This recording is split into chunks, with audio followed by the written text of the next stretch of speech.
Жақсы, онда хадис дәрісімізге өтейік бұйыртса.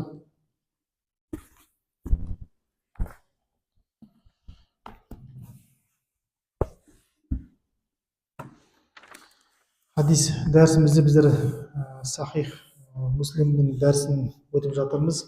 Бұдан алдын біздер иманға қатысты бөлімін өттік, одан кейін тахаратқа қатысты бөлімін, намазға қатысты бөлімін өттік, ораза қатысты, зекетке қатысты бөлімдерін өттік. Енді бүгін қажылыққа қатысты бөлімді бастаймыз.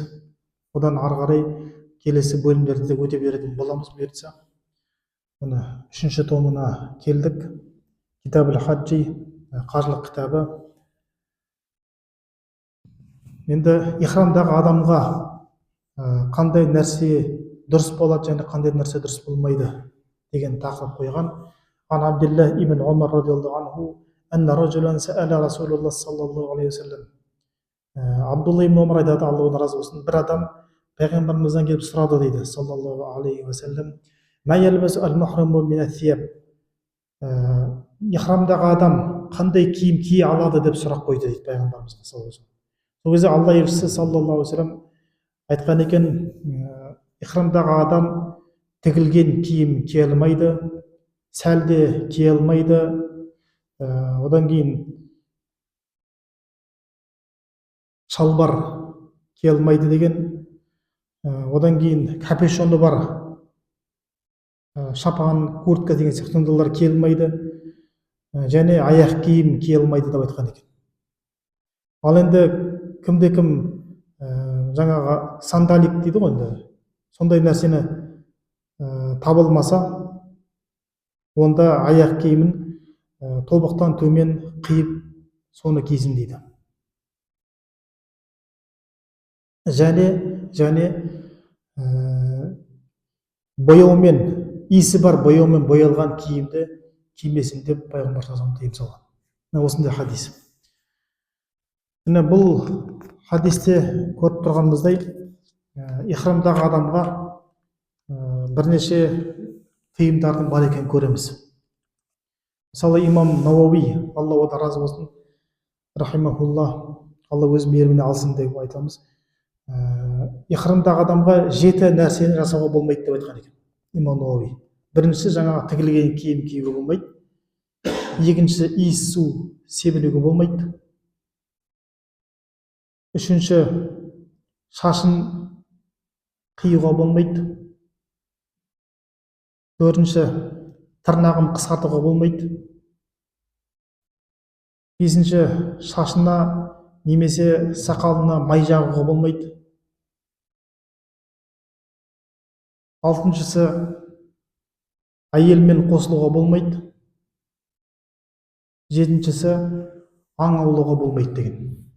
Міне осындай 7 нәрсе ихрамдағы адамдарға харам етілді деп имам Науауи рахимахулла айтып отыр осы хадистің шархында. Енді түсінікті. Біріншісі, жаңағы тігілген киім кию, ол ихрамдағы адамға болмайды, тек әйел адамға болады. Әйел адам тігілген киім киеді. Одан кейін жаңағы иісі бар бояумен боялған киім киюге болмайды деп жатыр. Болды, кейбір киімдер боялады, боялғаннан кейін оның иісі пайда болуы мүмкін. Сондай нәрсені ихрам қылып жауып алуға дұрыс болмайды екен.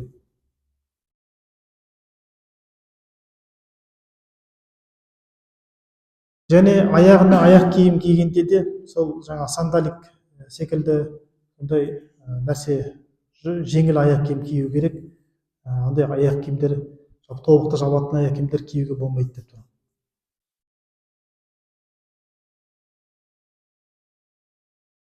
Және төртіншісі, бұл жерде тағы айтып кететін нәрсе, ихрамдағы адам егер болады ғой, астыңғы бөлік, үстіңгі бөлік, 2 мата киеді ғой ихрамдағы адам. Сол астыңғы бөлігі жоғалтып алды ма, әйтеуір болмай қалды сондай. Енді асты ашық жүрмейді ғой, жалын бұт жүрмейді ғой. Сондықтан ол адам үзірмен шалбар киюге болады деген, үзірмен. әуретін жабу үшін.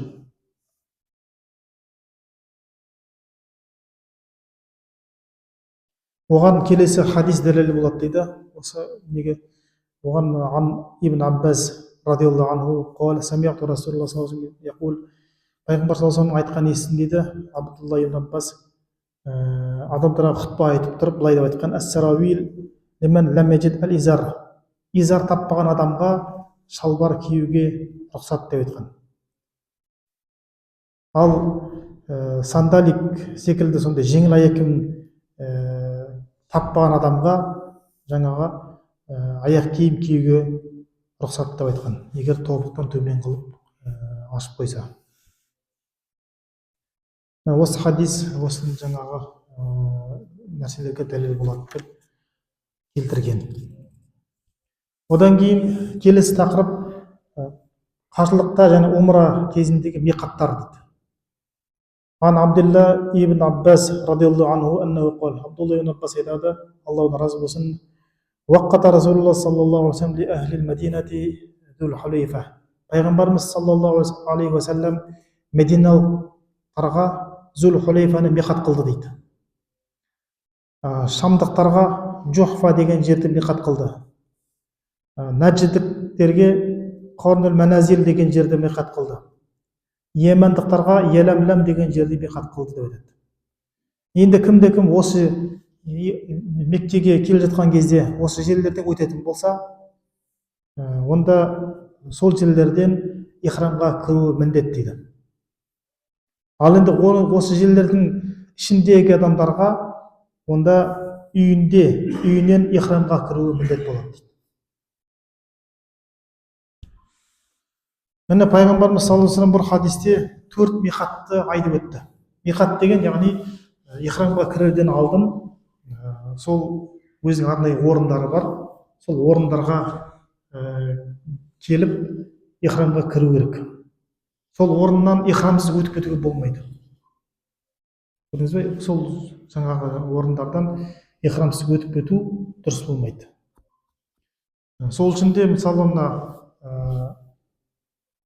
Сауд Арабиясының астанасы Эр-Рияд деп айтады ғой. Неге Мекке емес, неге Медине емес деп сұрақ қоятын болсақ, оны Эр-Риядқа қойған. Неге? Өйткені басқа елдің басшылары келеді, олармен кездесу болады. Олардың барлығына қажылық өтіп кел деп айтпайсың ғой. Ихрамың кір, сосын барып біздің қалаға келесің деп оны айта алмайсың оларға. Сондықтан олар басқа қалада қарсы алып басқа қаладан шығарып салады. Ал жаңа қажылыққа келетіндерді оларды осы миқаттардан ихраммен өту керек. Енді негізі 5 миқат бар. Бірақ хадисте 4 миқат келген. 5-ші миқат ол ирактықтардың миқаты Затул Айрық деп аталады. Ол қайдан пайда болды десе, оған имам Науави рахимахуллах ана бір оқиғаны келтіреді. Ирактықтардың миқаты Затул Айрық деп аталады. Оған себеп Омар радиаллаху анхудың заманында осы Ирак елді мекені мұсылман дін қабылдады, және олар сол кездердің мұсылмандары Омар радиаллаху анхуға келіп өтініші де мұсылмандардың әміршісі пайғамбарымыз саллаллаху алейхи ва саллям 4 миқатты белгіледі. Бізге ең жақын миқат ол сол Недждегі Қарнул Маназил деген миқат. Бірақ оған да біз баруымыз өте қиын, бізден алыс жерде тұр. Сондықтан бізге бір басқа миқат болса деп өтініш қылады. Сол кезде Омар радиаллаху анху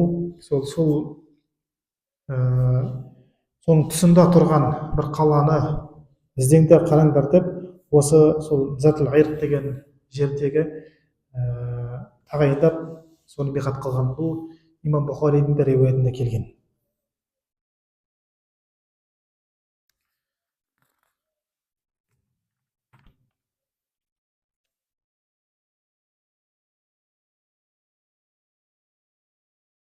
Келесі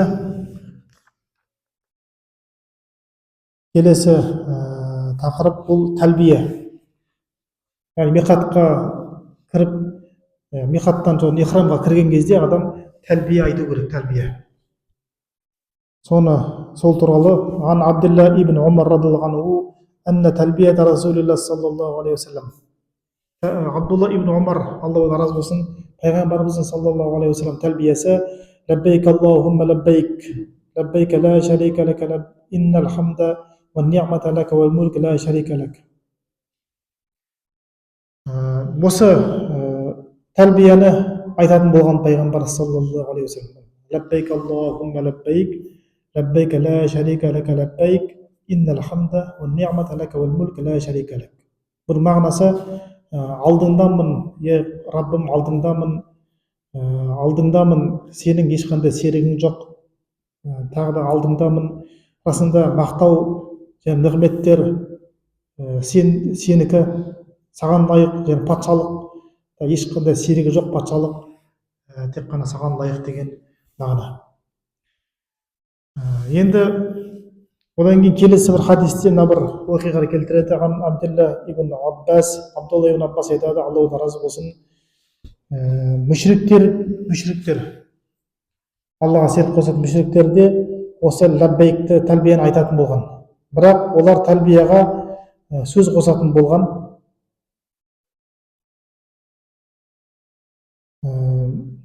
Илля шарикан хуа лака тамликуху ва ма лака яқулун.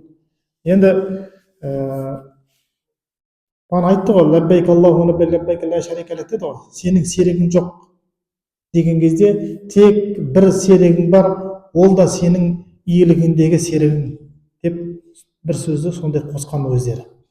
Соған Алла елшісі саллаллаху алейхи вассалам тоқтатыңдар деп олардың осылай тәлбие айтуынан тыйым салған екен. Тәлбияның шығу тарихын осы кітапта келтірген.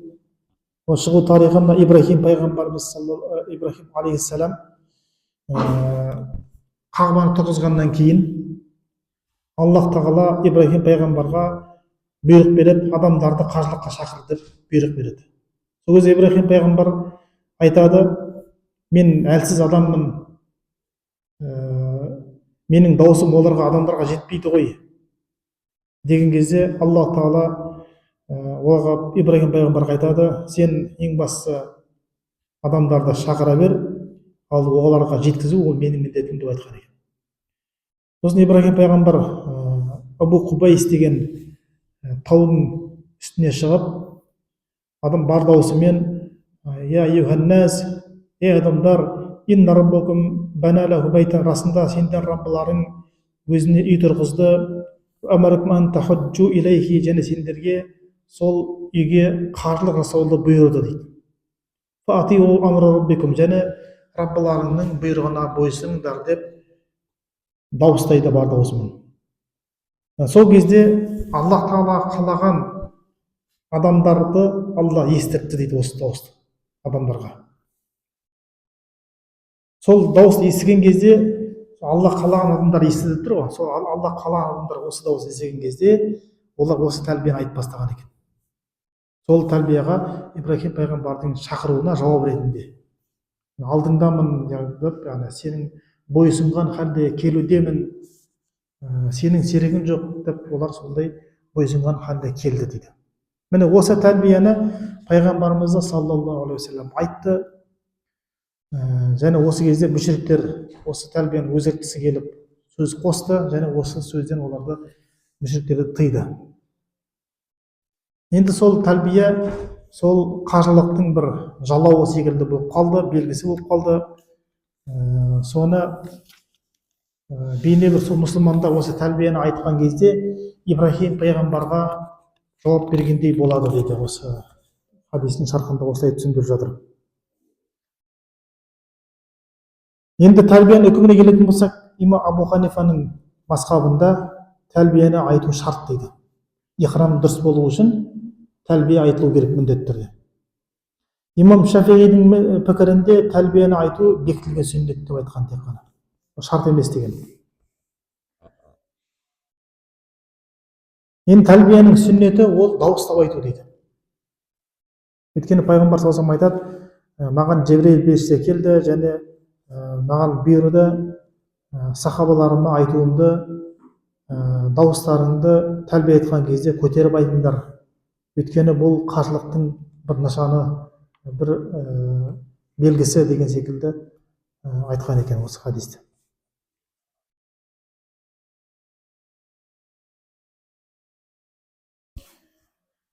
Міне осылай тәрбиенің тарихында жаңа өттік. Осымен бүгінгі дәрісімізді тоқтатамыз. Иншалла келесі дәрісімізде де осы қажылыққа қатысты келген хадистерді өтетін боламыз. Бұйыртса Алла нәсіп етсе, ол дәрісіміз ертең шам намаздан кейін болады. Алла нәсіп етсе қатысыңыздар. Бүгінгі хадис дәрісіне қатысты сұрақтарыңыз болса қойсаңыздар болады.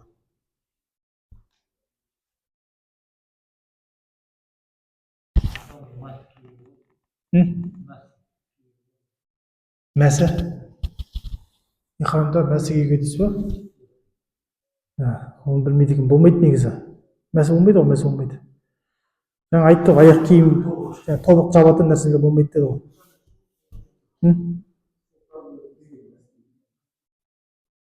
Ашық болу керек. Нәскиде болмайды. Ашық болу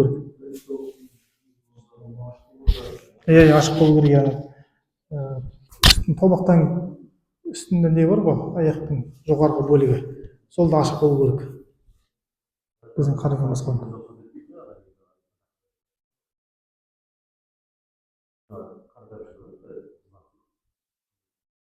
Аяқтың жоғарғы жағы бар ғой. Тобықтың төмен аяқтың жоғарғы жағы да ашық болу керек.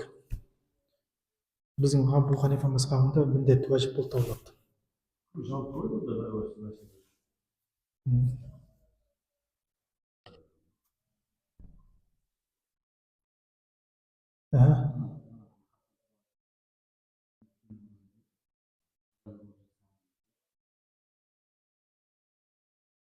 Айша анамыздың мешітіне барады ғой. Ол жаңағы 5 миқаттың ішінде болғандарға үйлерінен барады.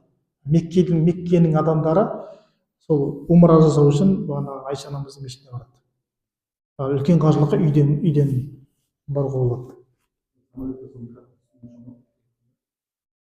Самолетпен сол неге Мединаға баратын болса, самолетпен Мединадан сол Зул-Хулейфа мешітінен миқатқа кіреді ғой. Жидда баратын болса, онда самолетпен ұшып баратқанда миқаттың үстінен өтерден алдын оларға айтады, ихрамға кіріңдер деп, самолеттің ішінде ихрамға кіргізеді. Сол миқаттың үстінен өтетінге жақындаған кезде сол дайындап, аэропорттан олар сол нені киіп алады, ихрамды киіп алып, сол миқатқа жақындаған кезде сол жерде ниет қылып, жалпы миқатқа дейін ең шеті ғой, ол шекарасы ғой миқат деген. Миқатқа дейін ихрамға кіруге болады негізі. Нормально, ихрамсыз кіруге болмайды Мекке қаласына. Міндетті түрде ихраммен кіру керек.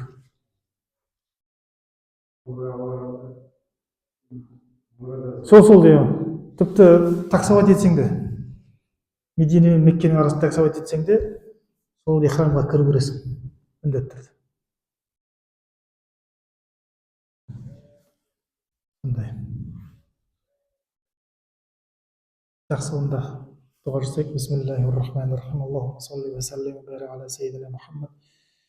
ربنا ظلمنا أنفسنا وإن لم تغفر لنا وترحمنا لنكونن من الخاسرين. Ya Rabbi, ya Karim Allah'ım, bizler özümüzü zulümdük kıldık. Eğer sen bizi keçirmesең, eğer sen bizi meyirmen almasaң, әлбетте қасіретке ұшырағандардан боламыз. Сондықтан біздерді кешіргейсің, біздер өз мейіріңе алғайсың, біздер өзің тура жолмен жүргізгейсің, Архамар-Рахим. Біздерге де үлкен қажылыққа баруымызды нәсіп еткейсің. Аллахумма салли ва саллим ва барик аля саййидина Мухаммад би рахматика архамар-рахим.